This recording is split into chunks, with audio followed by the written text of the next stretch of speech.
Our favorite draft picks and free agent signings, our least favorite draft picks and free agent signings, the potential steals of 2025, all that and more offseason superlatives coming your way right here on the Locked On Eagles podcast.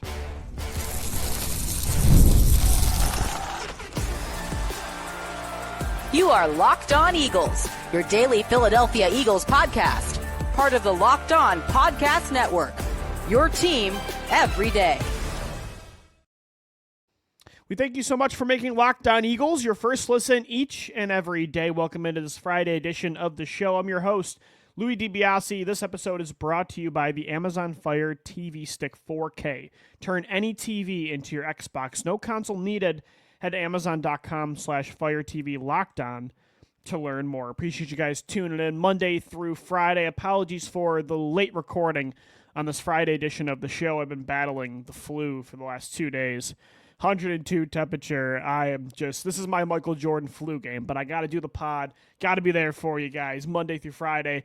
Rain, sleet, or snow, the Eagles are trained to go. That's what Jalen Hurts says, right? I got to follow in those footsteps. So got some offseason superlatives for you guys today, going through my favorite free agent signings, my least favorite decisions, a lot of draft pick talk as well, offseason grades as a whole, all that and more coming your way on today's edition of the show. Let's start our superlatives with free agency. And again, the offseason's not over, right? Howie Roseman has made a living off making big-time free agent signings and trades in the month of May, June, July, heck, even August. I mean, 2022, he brings in Chauncey Gardner-Johnson, a week and a half before the season opener against the Detroit Lions, and look what a massive acquisition that was that year, and then bringing him back in 2024, James Bradbury after the draft in 2022, Mekhi Becton last year, LeGarrette Blount back in 2017, as much as I couldn't stand the guy, Ronald Darby,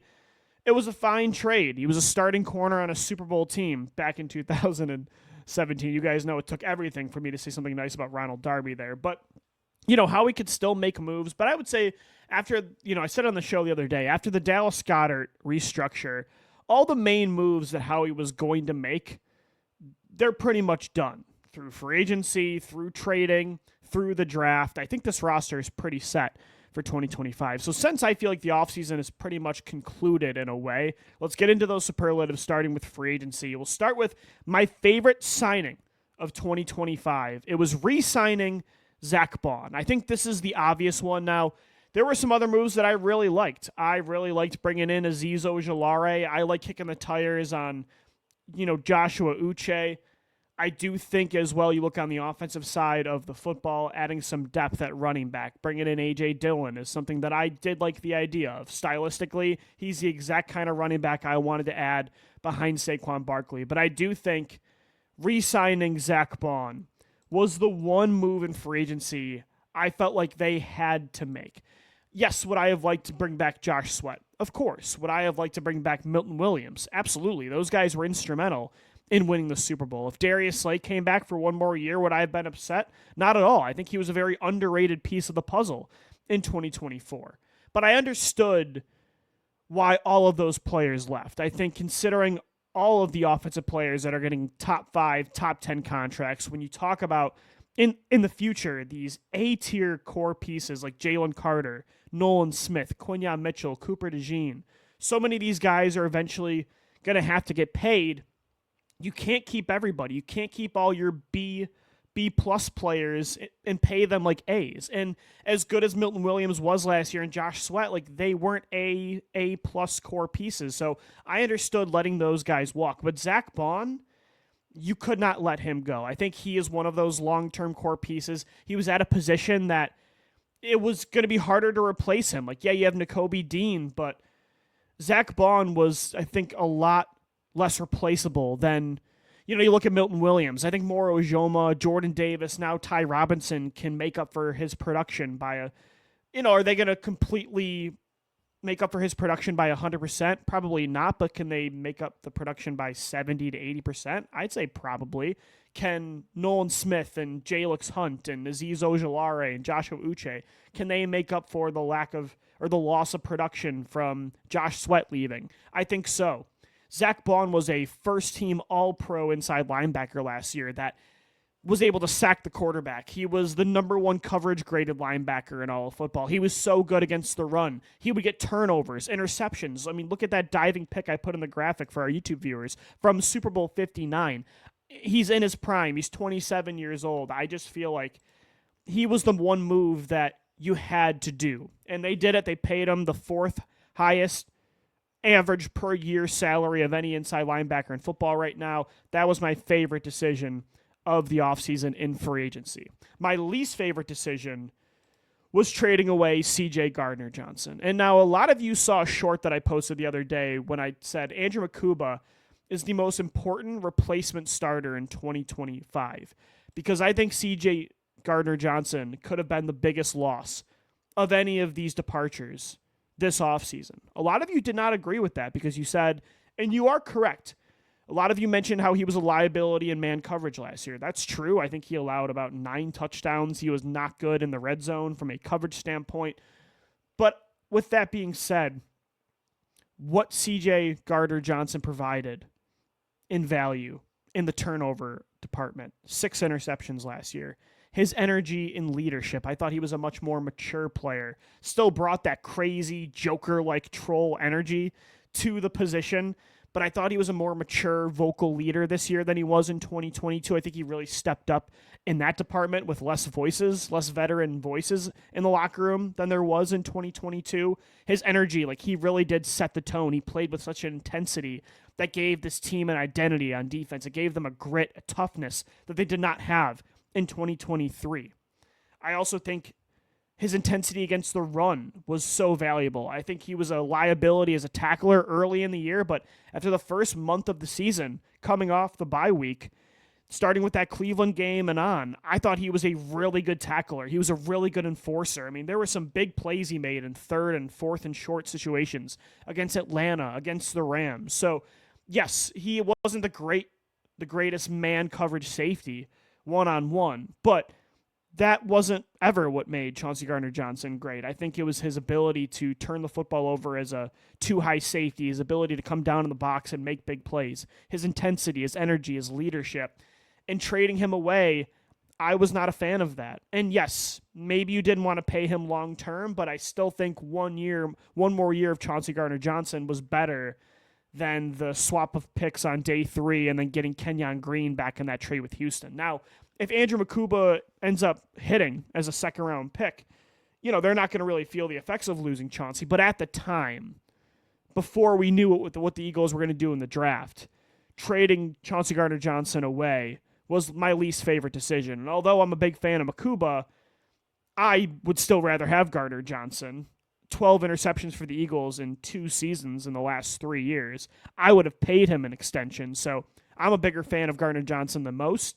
That was my least favorite decision of free agency. And then the potential next steal, the next Zack Baun of this year's free agent period, I think is edge rusher Joshua Uche. Now, I thought about maybe putting Azeez Ojulari here or Kenyon Green. I mean, look at Jeff Stoutland's track record with pretty much every offensive lineman he gets his hands on. He turns him into at least a solid player. The only one that just was terrible was, what's his name, Jamon Brown from 2020, the guy that took a selfie, putting the peace sign up next to Lamar Jackson after he allowed Carson Wentz to get hit 1,000 times in that football game. Outside of that guy, pretty much every offensive lineman that's played for Jeff Stoutland has at least been solid. And Kenyon Green was a top 15 pick in 2022. I thought maybe he could be that steal, but man, he just has not played great football since he's been in the NFL for the last 3 years in Houston. I think there's a much longer way to go for Kenyon Green than Mekhi Becton, for instance, last year. So that's why I didn't put him here.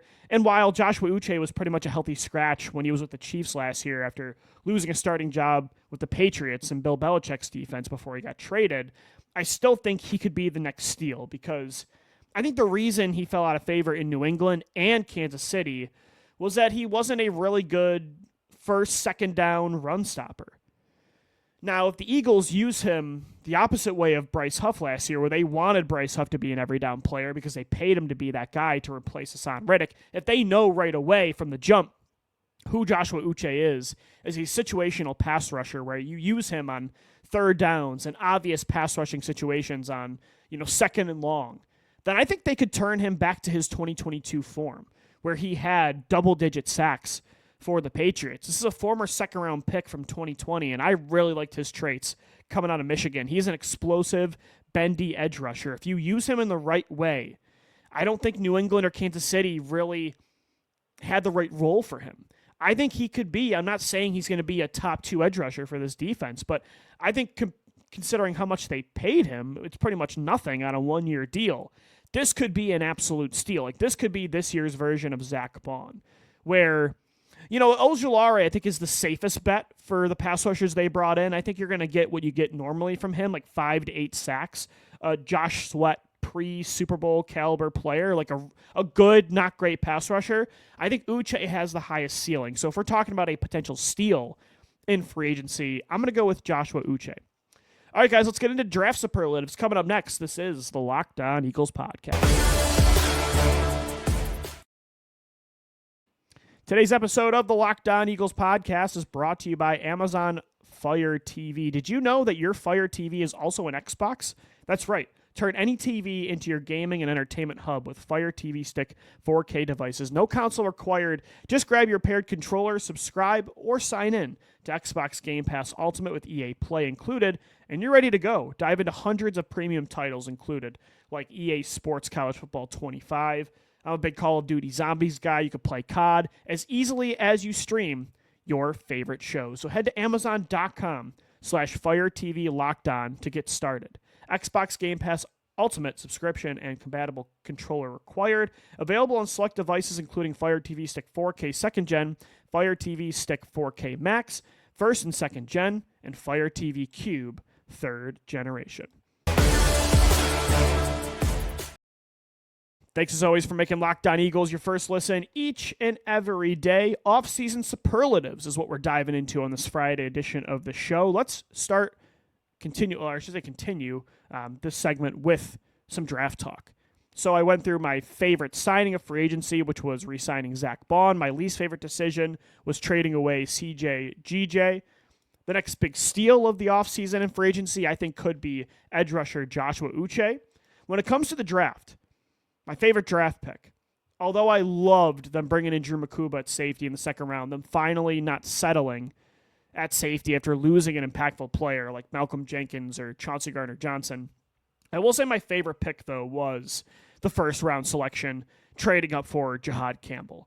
Because as you guys know, for weeks, I kept talking about how I wanted the Eagles to add a positionless player on defense. Someone, maybe he's a corner/safety tweener that can play nickel corner, that can play safety, that can play on the outside. Somebody like Jahdae Barron coming out of Texas. I wanted to add a safety linebacker hybrid, like a Nick Emenwari type of player out of South Carolina. The fact that they brought in somebody like that as a linebacker/edge rusher is even more ideal in my opinion. And I didn't think Jahad Campbell, I didn't mention him a lot on the show because I didn't think he was going to be an option. I didn't think he'd fall into the 30s. I didn't think the Eagles would even consider him because I think the majority of the time he will play inside linebacker, and they just paid Zack Baun. They do have Nakobe Dean as well, still under contract. So I thought it probably wouldn't be an option. The fact that they brought him in is awesome. And it's the other reason I love it too is, again, it's just another example of Howie Roseman trying to evolve the roster. Like every year, I love discussing. I do a show on it every single year. All right, what's Howie Roseman's brand new idea? Something that he's never tried before, another way to stand out and to get ahead of the curve, to start a new trend in the NFL, to be a leader, not a follower, a trend setter, not a trend follower. It was Saquon Barkley signing last year, running back. This year, I was wondering what that move was going to be, and I think bringing in somebody like Jahad Campbell, a Swiss Army knife, that you really haven't had this kind of player on your defense before. You've had safety corner hybrids, like Cooper DeJean is that guy. Malcolm Jenkins was that guy. But to have a Micah Parsons type of inside linebacker, edge rusher type of player that you can move across the formation, the Eagles truly, I could not tell you who has ever really been like Jahad Campbell. He's such a unique talent. And I think the Eagles are such a good team. It's like, how do you get better from what you were in 2025, a historic roster? It's hard to do that. How do you do that? I think it's by adding different types of talent, things that you haven't had before, new types of roles. And Jahad Campbell is going to fill a role that they've never really had before. And he'll play some inside linebacker. He'll rush from the inside. He'll play on the edge. He'll drop back in coverage. He's a do-it-all guy. That was my favorite draft pick of 2025. My least favorite decision from the NFL draft. In my opinion, it was trading down from the 96th overall pick in the third round.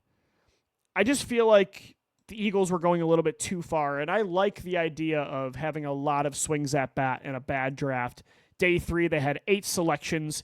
Law of averages, a couple of those guys are going to pan out, right? At least as special teams contributors, as really solid backups. Maybe you get a few starters out of day 3, considering the Eagles' track record. So I understood some of the trade downs, collecting assets, having a lot of swings at bat.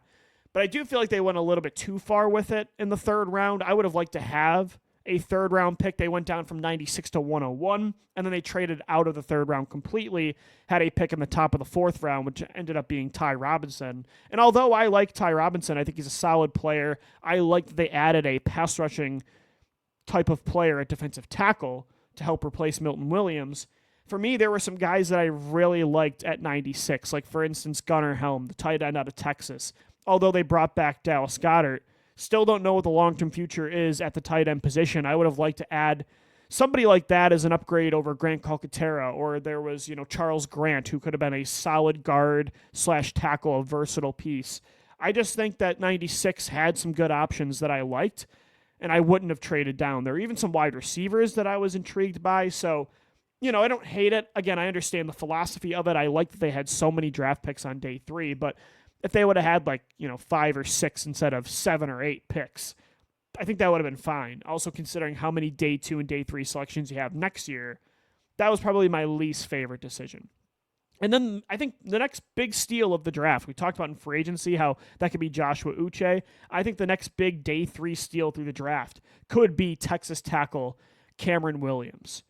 Again, Cameron Williams had a skill set that could have made him a first, second, worst case, third round pick in next year's draft in 2026 if he would have went back to Texas.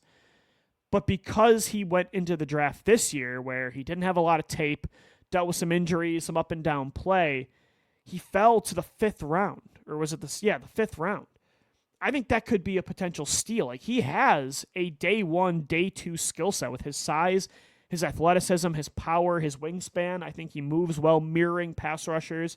I think he could play guard if you want to try him there. You get Jeff Stoutland, this kind of talent.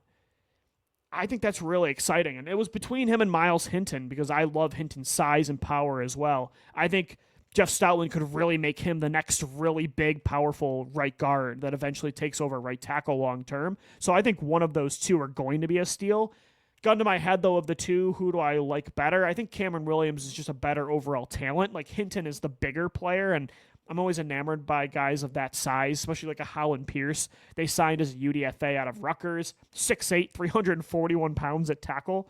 Maybe you try him at guard. But I think Cameron Williams, of those 3-4 linemen, Drew Kendall as well, who I do like, of those 4 guys, it could be like your next Jordan Mailata type of steal, like a really high-level starter.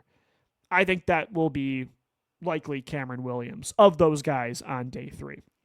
All right, guys, we will wrap up our offseason superlatives. Coming up next, I got our overall offseason grades for you, the next big question of the offseason, all that and more as we wrap up this Friday edition of Locked on Eagles. Today's episode of the Locked on Eagles podcast is brought to you by LinkedIn. By LinkedIn.com. As a small business owner, your work doesn't end when the clock hits 0. Or I should say when the clock hits 5 or 0. Your business is always on your mind, which means when it's time to hire, you need a partner that works just as hard as you do. That's where LinkedIn Jobs comes in. When you clock out, LinkedIn clocks in. LinkedIn makes it easy to post your job for free, share it with your network, and get qualified candidates all in one place. Post your job. LinkedIn's new feature can help you write job descriptions and then quickly get your job in front of the right people with deep candidate insights. And here's a pro tip. Add the hashtag hiring frame to your profile picture to double your reach to qualified candidates. No wonder 72% of small businesses say LinkedIn helps them find high-quality hires. So post your job for free today at linkedin.com/lockedonnfl. That's linkedin.com/lockedonnfl to post your job for free. Terms and conditions, of course, they do apply. All right, we are wrapping up this Friday edition of Locked On Eagles. Thanks so much for making us your first listen each and every day. We are doing off-season superlatives on today's edition of the show, and we'll continue on with a couple overall off-season superlatives combining free agency and the draft.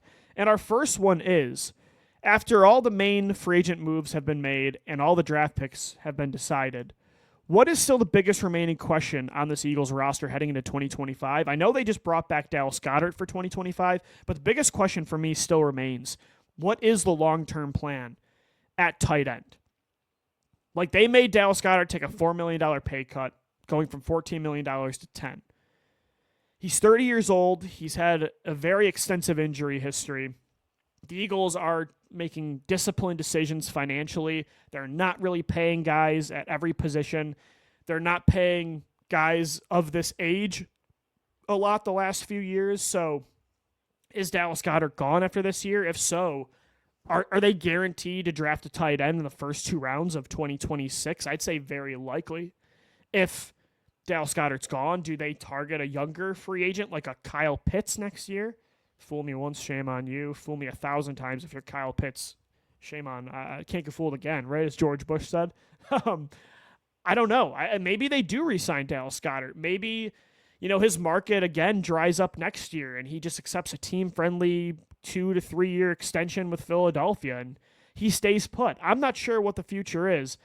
I think every other position has like a long-term, at least one long-term option. At tight end, it could be Goedert, but considering the way this all transpired this year, even with him coming back, like it was very likely, there was a very good chance for a while that Goedert was not back, that he was traded or even outright released. Like they had offers. He was part of the process. He decided he wanted to come back, but it had to be at a certain price for Philly. Like their feet were dug in the sand. They were not going to pay him, $14 million, if not more, on a new extension. So I wonder if Goedert could still be in the long-term plans. Maybe he could be. If not, are they going to draft a tight end really early next year? They missed out on this year's really good tight end class. Does Grant Calcaterra take another step up in 2025? Do they go for a free agent like Kyle Pitts? Is there someone they could trade for that we're not really thinking of? I'm not sure. But I think that's the biggest question still for me is what's the long-term plan at tight end, which is a position normally the Eagles are pretty proactive with, right? Bringing in Zach Ertz when you already had Brent Selleck in his prime. Bringing in Dallas Goedert when you already had Zach Ertz in his prime. So I do wonder what they'll do at that spot. My superlative for the I feel bad for this player part of the show is linebacker Nakobe Dean. Why I feel bad for Nakobe Dean? I think he's a really, really important core piece of this locker room. Like, he is a vocal leader. He's close with all the Georgia Bulldogs on defense. He had a great season in 2024.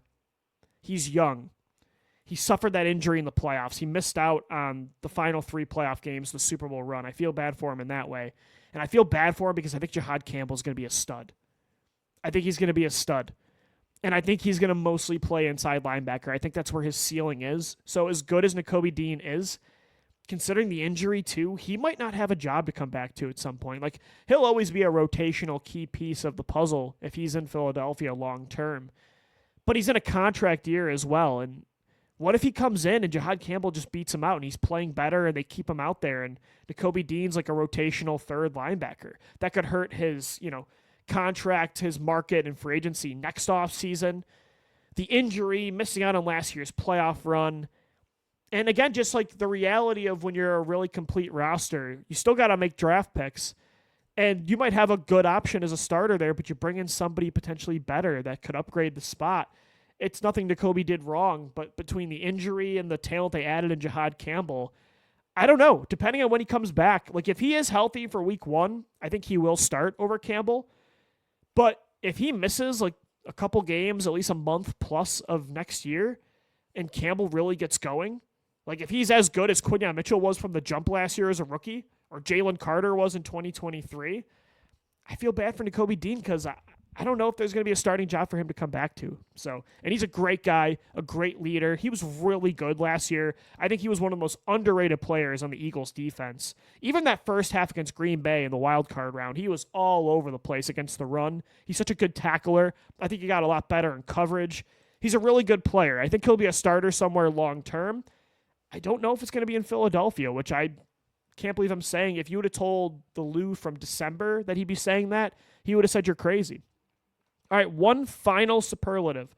My overall off-season grade. I'm gonna give it an A for the long term and a B for 2025. I think Howie Roseman made the right decisions for 2026, 2027, 2028, so on and so forth. I think he made the right call not paying Milton Williams, not paying Josh Sweat, giving Keely Ringo a chance to develop as that opposite of Quinyon Mitchell, outside boundary cornerback.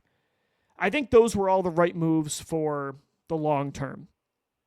But I will say it's a B for 2025 because it's not a C because you did bring back Dallas Goedert. But is your roster better than it was in 2024? It's still, to me, the most complete roster in football. It's the best in the NFC. I think the Eagles should still be Super Bowl favorites, but I don't think it's better than last year. I think Josh Sweat leaving hurts your team for 2025. Chauncey Gardner-Johnson leaving hurts your team for 2025. Same with Milton Williams leaving, and I think Darius Slay. I think Keely Ringo long-term can be an upgrade over Slay, but I think Slay was really good last year when he played. And you lost Isaiah Rodgers, who was a really good rotating corner when Slay was injured, which was pretty often. So Oren Burks was one of the best backup linebackers in football, and what a hell of a playoff run that he had when Nakobe Dean went down against Green Bay. So I think they did some really good things trying to replace those guys. I think Azeez Ojulari or Joshua Uche could replace a lot of Josh Sweat's production, as can Jalix Hunt. I think Moro Ujoma could break out and make you forget about Milton Williams. They did add Andrew Makuba at safety as a potential new version of Chauncey Gardner-Johnson. So I like the replacement moves they made, but the Eagles roster in 2024 was one of the best in NFL history. So I think it's hard to give them an A or higher for the decisions they made in 2025 when their hands were kind of tied. They had to make long-term decisions for the franchise. So that's why I give it an A for the long term, but I'll give it a B overall for this season.